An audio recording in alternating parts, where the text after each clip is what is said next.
형제들아, 내 마음에 원하는 바와 하나님께 구하는 바는 이스라엘을 위함이니 곧 그들로 구원을 받게 함이라. 내가 증언하노니 그들이 하나님께 열심히 있으나 올바른 지식을 따른 것이 아닙니다. 하나님의 의를 모르고 자기 의를 세우려고 힘써 하나님의 의에 복종하지 아니하였느니라. 그리스도는 모든 믿는 자에게 의를 이루기 위하여 율법의 마침이 되시니라. 모세가 기록하되 율법으로 말미암는 의를 행하는 사람은 그 의로 살리라 하였거니와 믿음으로 말미암는 의는 이같이 말하되 내 마음에 누가 하늘에 올라가겠느냐 하지 말라하니 올라가겠느냐 하면 그리스도를 모셔 내리려는 것이요 혹 누가 무저갱에 내려가겠느냐 하지 말라하니 내려가겠느냐 하면 그리스도를 죽은 자 가운데서 모셔 올리려는 것이라. 그러면 무엇을 말하느냐? 말씀이 내가 가까워 내 입에 있으며 내 마음에 있다 하였으니 곧 우리가 전파하는 믿음의 말씀이라. 내가 만일 내 입으로 예수를 주로 시인하며 하나님께서 그를 죽은 자 가운데서 살리신 것을 내 마음에 믿으면 구원을 받으리라. 사람이 마음으로 믿어 의에 이르고 입으로 시인하여 구원에 이르느니라. 성경이 이르되 누구든지 그를 믿는 자는 부끄러움을 당하지 아니하리라 하니 유대인이나 헬라인이나 차별이 없습니다. 한 분이신 주께서 모든 사람이 주가 되사 그를 부르는 모든 사람에게 부요하시도다. 누구든지 주의 이름을 부르는 자는 구원을 받으리라. 아멘. 오늘 말씀의 제목은 믿음으로 얻는 구원입니다.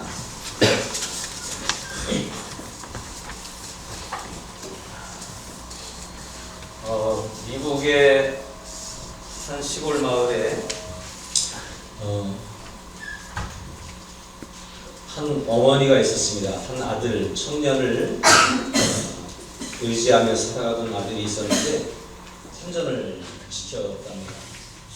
전쟁터로 아들을 보내놓고 그 어머니가 얼마나 많이 마음을 졸였겠어요. 그리고 함께 섬기는 교회와 더불어서 목사님과 성도님과 엄마가 열심히 아들이 무사히 안전하게 돌아오기를 위해서 기도했습니다.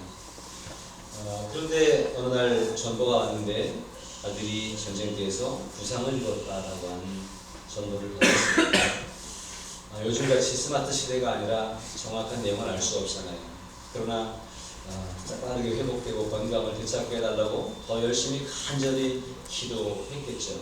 그래서 교회가 기도했고 목사님이 기도했고 성도들과 이 어머니가 열심히 기도했는데 다시 전보가 왔습니다. 결국은 전사했다라고 하는 그런 전보가 왔습니다. 열심히 기도했는데 정말로 온 교회가 힘을 모아 기도했는데 전사의 소식을 들었으니 그 어머니 입장에서 어땠겠어요? 그 어머니가 거기에 굉장히 낙심을 하고 실망을 하게 됩니다. 그리고 목사님에게 이런 편지를 썼어요. 목사님, 하나님은 뭐 하셨대요? 우리 아들이 전쟁터에 갔을 때 하나님은 뭐 하셨대요? 우리가 간절히 모여서 합심해서 기도할 때 하나님 뭐 하셨대요? 그리고 편지를 썼어요. 얼마나 그 마음이 상했으면 그랬겠어요. 그렇죠? 근데 이 편지를 받아든 목사님이 대꾸를 해야 될 거 아니에요. 답장을. 뭐라고 답장을 해야 되겠어요? 어떻게 해야 되지? 그리고 기도하고 또 고민하고 그러는데 말씀도 떠오르지 않고 뭐라고 답장해야 될지 모르겠대요.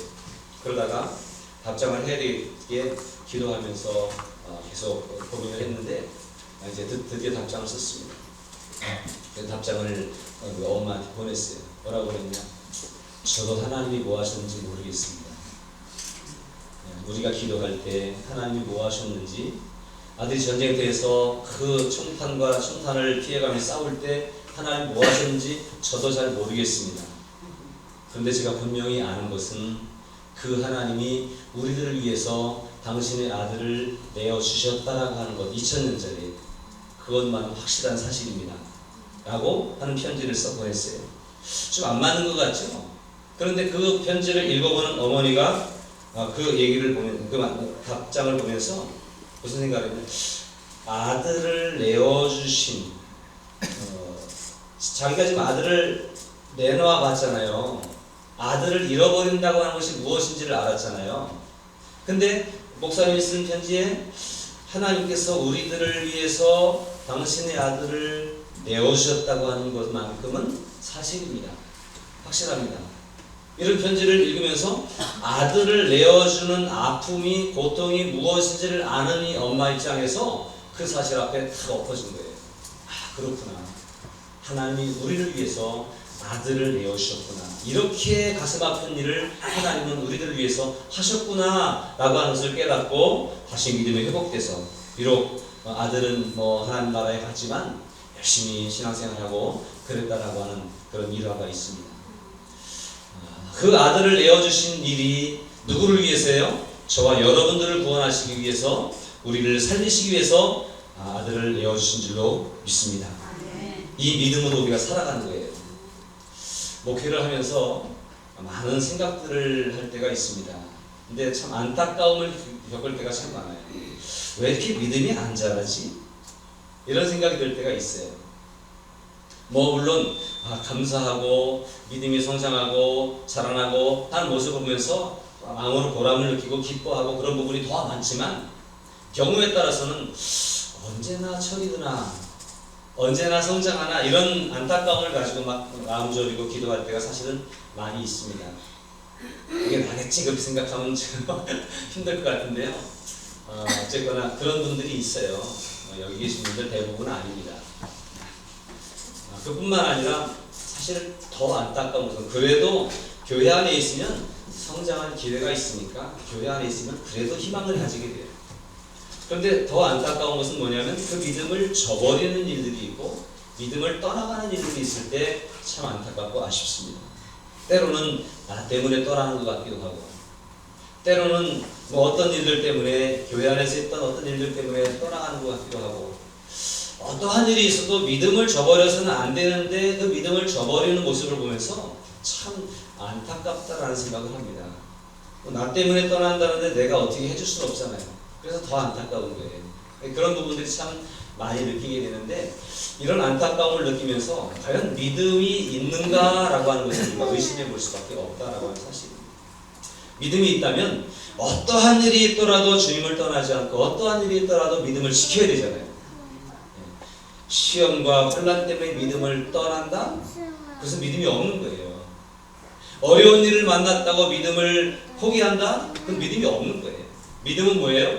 우리의 모든 삶의 자리에서 우리의 삶을 이기게 하고 극복하게 하고 결국 하나님의 나라를 소유하게 하는 것, 그것이 믿음이잖아요. 믿음은 목숨을 걸고 지켜야 된다. 저는 그렇게 말씀을 드리고 싶습니다. 어떠한 일이 있어도, 어떠한 문제가 발생해도 그 믿음만은 결코 저버리지 않을 수 있길 바랍니다.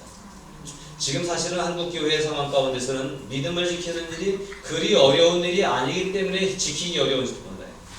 핍박이 가해지고 붙잡혀가고 그러면 믿음을 막 지키려고 하실 거예요. 도망다니면서 지키고 숨어 다니면서 지키려고 했을 거예요. 지금 북한이 그렇다는 거 아니에요. 북한의 지하에서 저 숲속에서 아무도 모르게 다 문을 가려놓고 이불 속에서 예배를 드리면서 믿음을 지키는 사람들이 있다는 거 아니에요.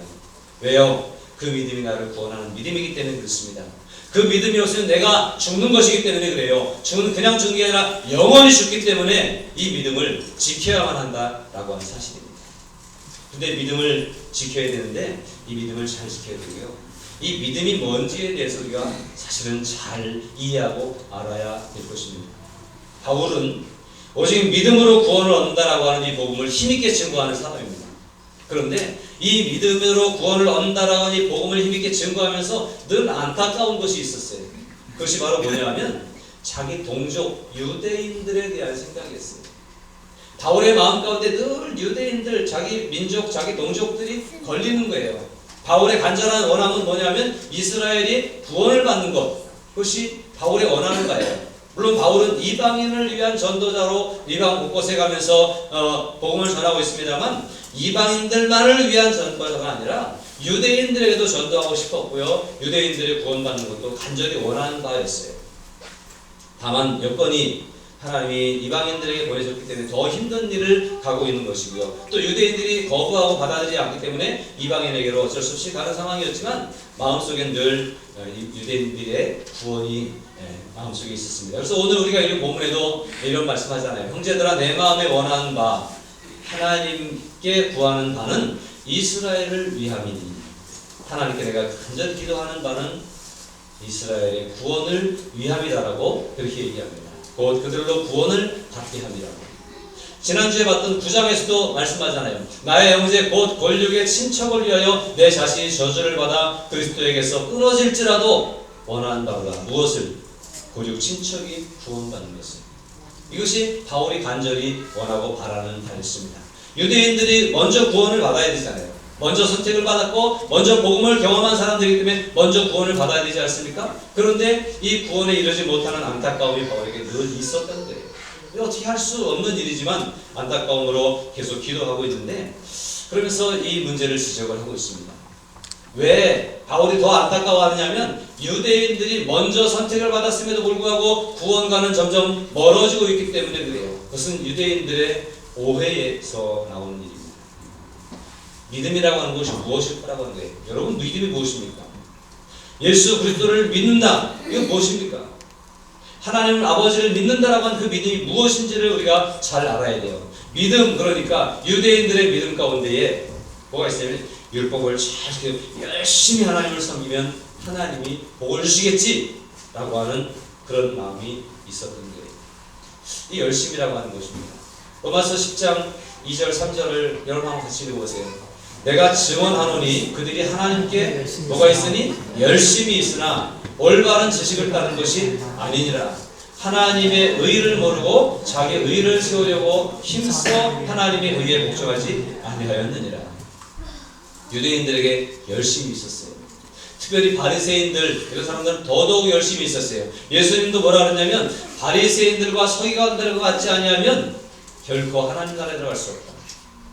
무엇으로? 너희 의가 바리새인들과 서기관들과 같지 아니하면, 바리새인들처럼 서기관처럼 그렇게 믿지 아니하면 너희 의로서 하나님 나라에 이르는 것은 불가능하다. 그러니까 바리새인들이 철저하게 율법을 지키고 그냥 매 순간순간을 그렇게 율법대로 살아가려고 노력했던 것만큼 하면 그나마 구원에 좀 가깝지만, 그렇지 못한 사람들은 구원과 거리가 멀다라고 하는 그런 말씀이기도 해요.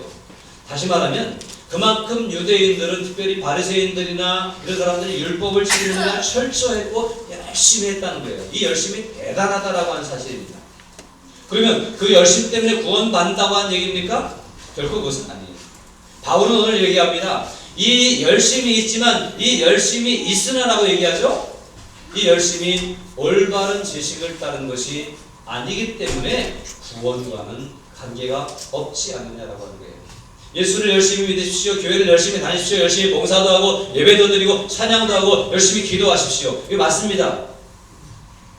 그러나 그 열심히 나를 구원하는 것이 아니라 오직 믿음으로 구원받는다고 하는 사실을 우리는 잘 기억해야 돼요.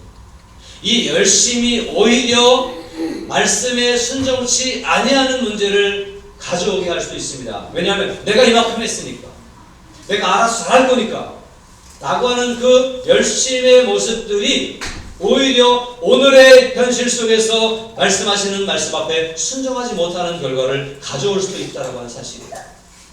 잘 보세요. 올바른 지식을 따른 것이 아니에요. 열심히 하면 된다고 생각했는데 그게 올바른 것이 아니라고 하는 얘기예요. 하나님의 의를 제쳐두고 자기의 의를 세우려고 힘써 이랬기 때문에 하나님의 의에 복종할 수가 없었다고 하는 거예요. 믿음은 누구의 힘으로, 구원은 누구의 힘으로 받는 겁니까? 우리 열심으로 받는 겁니까? 하나님의 무조건적인 은혜로 받는 겁니까? 구원은 하나님의 은혜로, 오직 하나님의 은혜로 우리 가운데 임하게 되는 거예요. 구원은 선물인 거예요. 우리가 어떻게 해서 따내는 것이 아니라 하나님이 우리에게 선물로 주시는 거예요. 그런데 이 선물을 감사합니다라고 받으면 구원을 받는 건데, 우리가 뭘 해보려고 따보려고 노력해가지고는 얻을 수 없는 것이라고 하는 거예요. 그런데 문제는 내가 열심히 한 그것이 오히려 나를 교만하게 하고, 내가 알아서 잘할 테니까 간섭하지 말라고, 내가 할 거라고 하는 그 모습들 속에서 이 올바른 지식에서 벗어나서 자기 의만을 쌓아가면서 내가 한번 해보겠다고 하는 그 노력 속에서 오히려 하나님이 오늘 순종을 원하시고 순수한 말씀을 주실 때에 그 말씀을 복종하지 않게 되더라고 하는 사실입니다. 믿음은요, 하나님이 주시는 은혜를 그대로 받는 게 믿음입니다. 어린아이가 아무 생각 없이 조건 없이 그냥 받는 것처럼 받는 게 믿음입니다. 아이들에게 사탕을 줘보세요. 그냥 받죠. 어른들에게 뭐 선물해보세요. 이 선물 왜 주는 거지? 이게 믿음이 있고 없고의 차이예요. 왜? 어른들은 지각이 있으니까, 생각이 있으니까, 자기 의가 있으니까. 그러나 믿음 앞에서는, 하나님 앞에서는 어린아이같이 될 수 있는 그런 우리들이 되어져야 할 것입니다. 내가 뭘 했다고 하는 것 때문에 하나님 말씀 앞에 순종하지 못한다고 한다면 참 안타까운 일이에요. 제가 목사이기 때문에 내가 믿음이 좋겠죠? 목사이기 때문에 그동안 헌신도 많이 했겠죠? 충성도 많이 했겠죠? 이쯤이면 구원받을 수 있겠죠? 라고 생각할 때 오늘 하나님 말씀 앞에 귀 기울이지 않을 수 있고 오늘 하나님 말씀 앞에 엎드리지 않을 수도 있는 그런 문제가 있다고 하는 사실입니다. 열심히 한다고 다 잘못했다고 하는 얘기는 아닙니다. 그 열심히 이런 문제를 야기할 수 있다고 하는 사실입니다. 유대인들이 열심히 율법을 지키는 것으로 의를 쌓고 그 의로 구원에 이른다고 생각하고 있을 때에 예수님이 오셨습니다. 그리고 예수님께서 율법의 마침이 되셨어요. 율법을 지킴으로 의로워질 수 없는 인생의 한계를 아시는 하나님께서 그 율법의 마침표를 찍으셨는데요. 그 율법으로가 아니라 하나님의 의로, 네? 예수님이 허락해 주신 신의의 은총으로 우리가 구원에 이르도록 하셨다는 사실이에요. 우리가 얼마큼 착하게 살면 구원받을까요? 얼마큼 공로를 쌓으면 하나님이 기뻐하셔서 선택해 주실까요? 구원해 주실까요? 그것이 아니라 하나님 앞에 우리가 아무리 잘해도 한계에 부딪힐 수밖에 없어요. 인간의 한계가 있어요. 아무리 우리가 조심스럽게 살아도 죄를 안 지을 수도 없고요. 이런 상황 가운데서 우리 약점을 아시는 한계를 아시는 하나님께서 누굴 보내셨다는 거예요? 예수님을 우리에게 보내셨다는 사실이잖아요. 그리고 율법으로 안 되는 구원의 문제를 예수님께서 십자가를 지고 다 소멸하심으로 우리의 죄를 소멸하시고 우리 한계를 극복하심으로 십자가의 은혜로 우리가 구원받도록 하셨어요. 그래서 율법으로 아무리 해도 안 되는 그것을 예수님이 결국 십자가의 은혜와 능력으로 마침표를 찍고 우리의 구원을 이루셨다라고 하는 사실입니다. 이걸 우리가 잘 이해를 하는 것이 필요합니다. 열심히 하지 말자라고 하는 말씀은 아니에요. 이 열심 속에 함정이 있다고 하는 사실을 우리가 깨닫자라고 하는 거예요. 열심히 하지만 함정에 빠지지 않도록 늘 조심하자라고 하는 겁니다. 내가 무엇을 했기 때문에 그 함정에 빠지는 어리석음을 범하지 말자라고 하는 사실입니다. 그러므로 내가 수고한 어떤 것이 나를 의롭게 한다고 하는 자기 의가 차서 내가 이런 사람이야 라고 하는 그런 것들을 우리가 조심해야 되겠습니다. 제가 자꾸 말씀드리는 것은 내가 목사라도 이런 말씀을 자꾸 드리잖아요. 권위가 떨어지는지 모르겠어요. 그 때문에 우리 목사님 별 볼 일 없구나 혹시 그렇게 생각할까 봐요. 그러나 그렇게 자꾸 말씀을 드리는 이유는 제가 그렇다는 얘기예요. 하나님 앞에 목사라고 하는 위치가 결코 중요하지 않습니다. 하나님 앞에 오늘 그 말씀 앞에 어떻게 순종하고 그 말씀을 어떻게 순수하게 받느냐라고 하는 것이 중요하다고 하는 사실이에요. 목사라고 하는 얘기를 할 때 여러분은 집사, 권사, 장로로 들어야 돼요.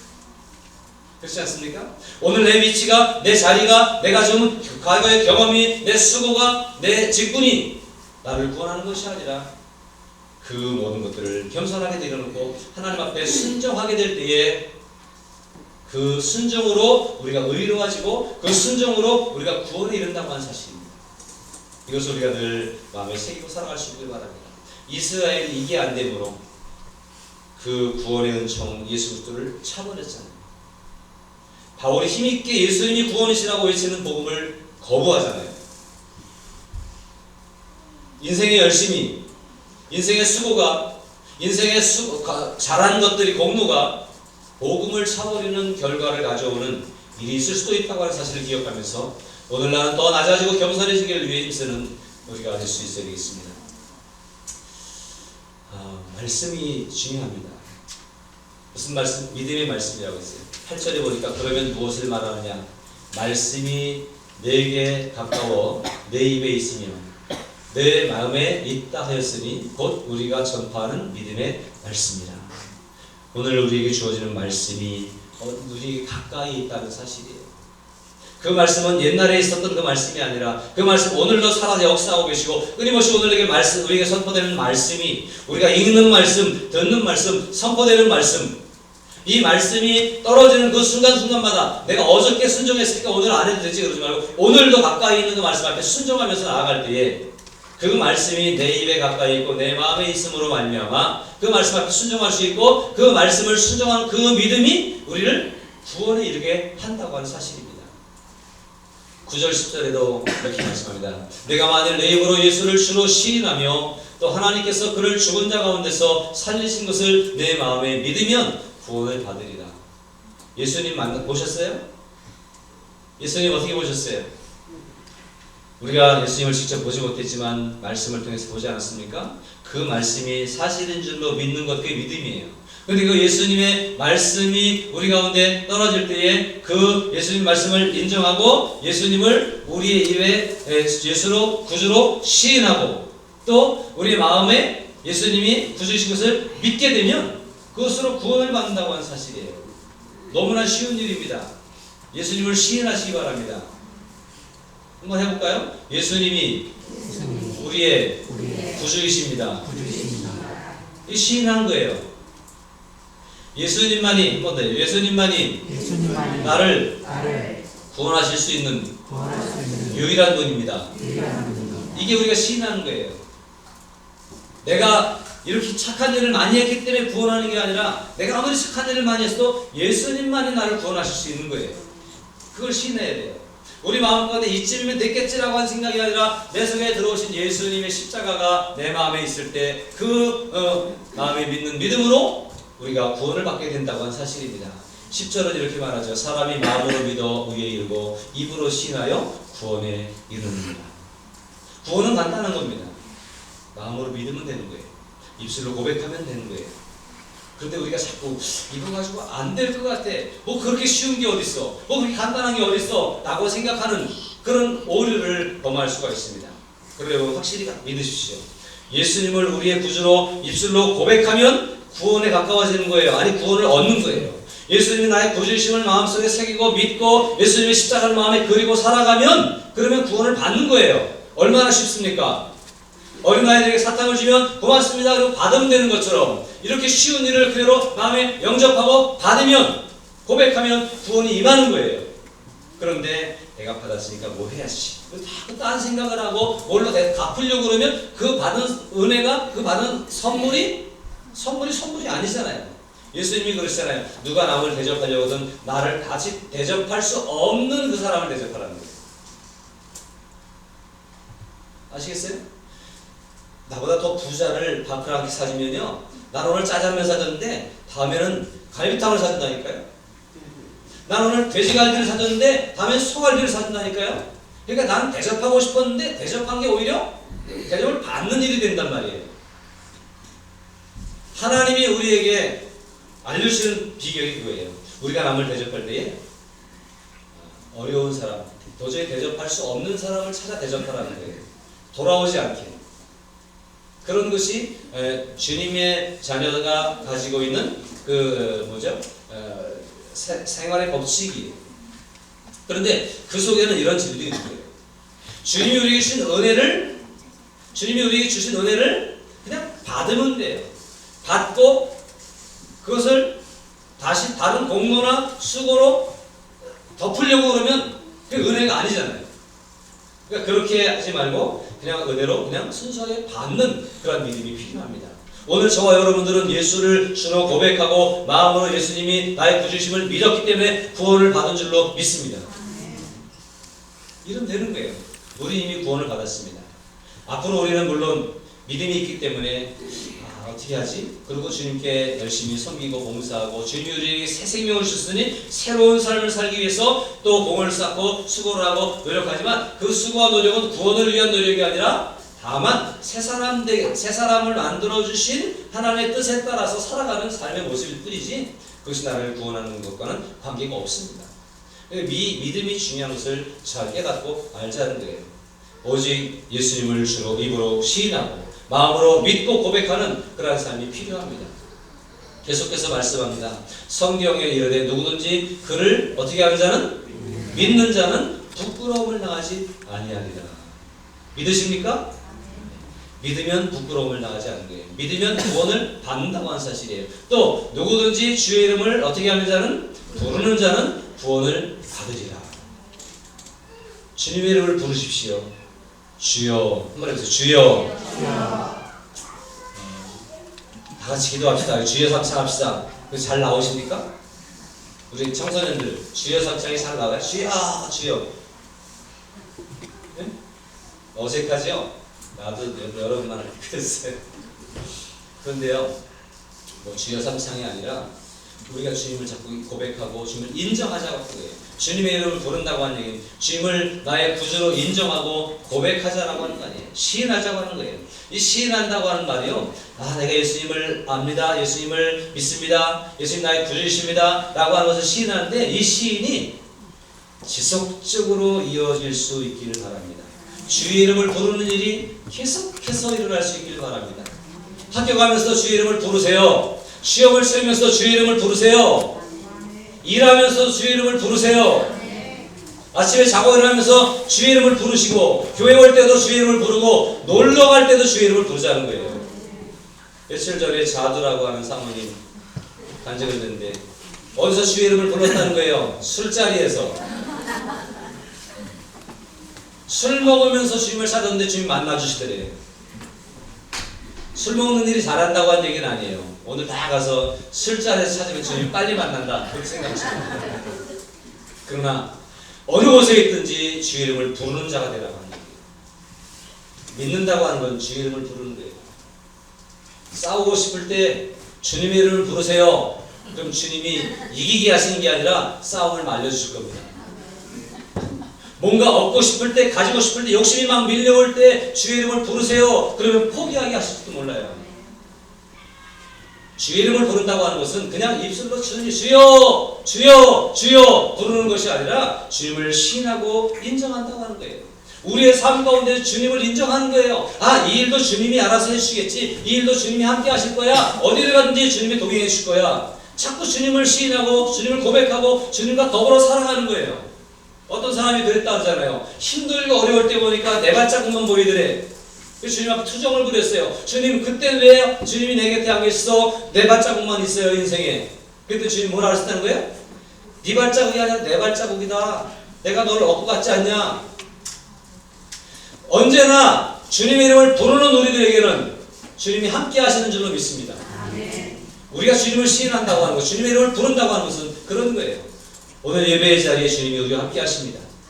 예배를 마치고 집으로 돌아갈 때에도 함께 하십니다. 갔더니 어떤 문제가 있고 어떤 싸움거리 있고 또 어떤 일이 발생한다 할지라도 걱정거리가 몰려온다 할지라도 영혼의 구원을 얻을 뿐만 아니라 인생의 자리에서 구원을 받게 될 줄로 믿습니다. 그게 믿음이에요. 믿음은 뭐냐? 다시 정리합니다. 믿음은 뭐 잘 사는 것, 어떻게 하는 것이 믿음이 아니라 믿음은 주님의 이름을 시인하고 부르는 거예요. 주님을 인정하는 거예요. 날마다 주와 동행할 수 있도록 주님, 주님, 주님 그러면 사는 거예요. 그러면 주님이 그 모든 삶 가운데서 함께 하시고 우리에게 마음의 기쁨과 평안이 있게 하실 뿐만 아니라 자꾸 주님의 이름을 부르면 주님이 환경도 정리해 주시고 제거해 주세요. 그래서 우리가 영원한 천국을 누리게 되는 것입니다. 그래서 내 영혼 평안에 내 영혼 평안에 찬양하면서 그 찬양을 드렸는데 여러분, 주의 이름을 부르는 자에게는 구원을 받으리라고 하는 이 말씀을 믿고 날마다 주의 이름을 부르며 평안함을 누리고 참된 구원을 누릴 수 있는 저와 여러분들이 될 수 있기를 주님의 이름으로 축복합니다.